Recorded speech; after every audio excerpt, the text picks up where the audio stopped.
तो दोस्तों आज के इस वीडियो में हम सीखेंगे कि रेक्टेंगल स्टीरअप का बीबीएस का कैलकुलेशन हम कैसे करते हैं। जो हमारा रेक्टेंगल स्टीरअप होता है उसका कटिंग लेंथ हम कैसे निकालते हैं।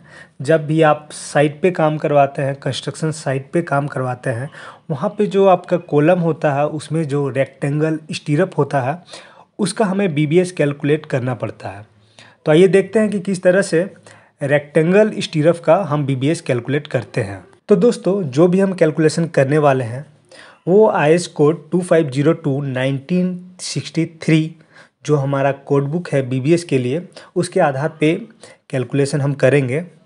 जो भी हम फॉर्मूला यूज करेंगे, जो भी हम हुक लेंथ के लिए जो फॉर्मूला यूज करेंगे वो इस कोड बुक में साफ साफ लिखा हुआ है। तो देखिए ये हमारा कॉलम है, कॉलम का ये टॉप व्यू है।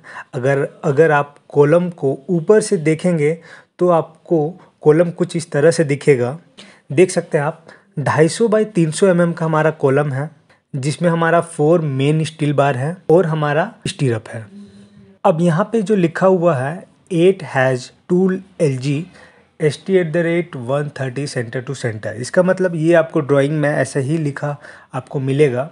8 हैज मतलब 8 mm का 2 LG 2 लेग स्टीरअप है हमारा 8 mm का, और 130 सेंटर टू सेंटर मतलब एक स्टीरअप से दूसरे स्टीरअप का जो डिस्टेंस है वो 130 सेंटर टू सेंटर है। मतलब कि स्टीरअप के सेंटर से लेकर दूसरे स्टीरअप का सेंटर तक का जो डिस्टेंस है वो 130 mm है। एक चीज़ आपको यहाँ पे ध्यान रखना है कि कॉलम का जो क्लियर कवर होता है वो 40 mm होता है, और हर एक स्ट्रक्चरल मेंबर का आपको क्लियर कवर मालूम होना चाहिए क्योंकि बीबीएस के कैलकुलेशन में इसका यूज होता है। तो सबसे पहले ए साइड का हम लेंथ निकालेंगे। तो ए साइड का हमारा लेंथ है, टोटल है 300 mm, माइनस होगा दोनों साइड का क्लियर कवर मतलब 40 mm माइनस 40 mm, माइनस होगा जो हमारा स्टीरअप का डाया है 8 mm हमने यूज किया है।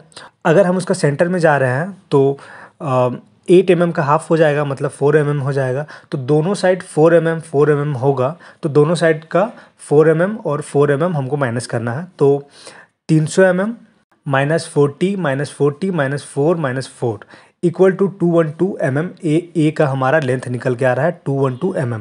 इसी तरह बी का हम कैलकुलेट करेंगे। बी का जो हमारा टोटल लेंथ है वो 250 है, माइनस करेंगे दोनों साइड का क्लियर कवर मतलब 40 mm माइनस, और फिर माइनस करेंगे हम हाफ ऑफ डाया मतलब 8 mm का है तो 4 mm हम माइनस करेंगे। तो 4 माइनस 4 इक्वल टू 162 mm आ गया बी का लेंथ। तो अब हम ए का लेंथ हमारे पास है, बी का लेंथ हमारे पास है, तो अब हम कटिंग लेंथ कैलकुलेट करेंगे। तो कटिंग लेंथ का हमारा फॉर्मूला है 2 × A + B + हुक लेंथ। तो ये फॉर्मूला हम यूज करते हैं कटिंग लेंथ के लिए, रेक्टेंगल स्टीरअप के लिए। तो आपको फॉर्मूला की तरह इसको याद नहीं करना है, आपको समझना है कि क्या है। तो 2A + B हमारा पेरीमीटर है, मतलब चारों साइड का लंबाई है, प्लस जो हुक लेंथ निकला उसको भी तो लास्ट में ऐड करना पड़ेगा ना, तो प्लस हुक लेंथ कर दिया हमने।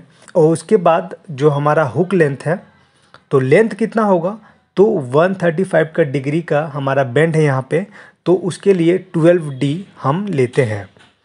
तो यहाँ पे हमारा 2 हुक लेंथ है, 2 हुक लेंथ जो हमारा हुक का लेंथ है वो 2 निकला हुआ है, तो उसके लिए 12D + 12D लेंगे मतलब 24D लेंगे। तो 2 × A + B मतलब A का जो हमारा लेंथ आया था 212 प्लस B का लेंथ आया था 162 प्लस 2 × 12 × 8। 2 हमारा इसलिए है क्योंकि हुक लेंथ 2 हमारे पास है, इसीलिए 2 से मल्टीप्लाई किया गया है, into 12 × D। D means dia of steel bar. तो हमारा जो स्टीरअप है वो 8 mm का है, इसीलिए 8 से मल्टीप्लाई किया गया है। तो टोटल जो हमारा लेंथ निकल के आ रहा है वो आ रहा है 940 mm। मतलब कि एक जो हमारा स्टीरअप है उसका जो लेंथ टोटल लेंथ निकल के आ रहा है वो 940 mm आ रहा है। तो आपके कॉलम में जितना भी स्टीरअप है उसको 940 mm से अगर आप मल्टीप्लाई करते हैं तो आपका जो कॉलम का टोटल स्टीरअप का लेंथ निकल के आ जाएगा।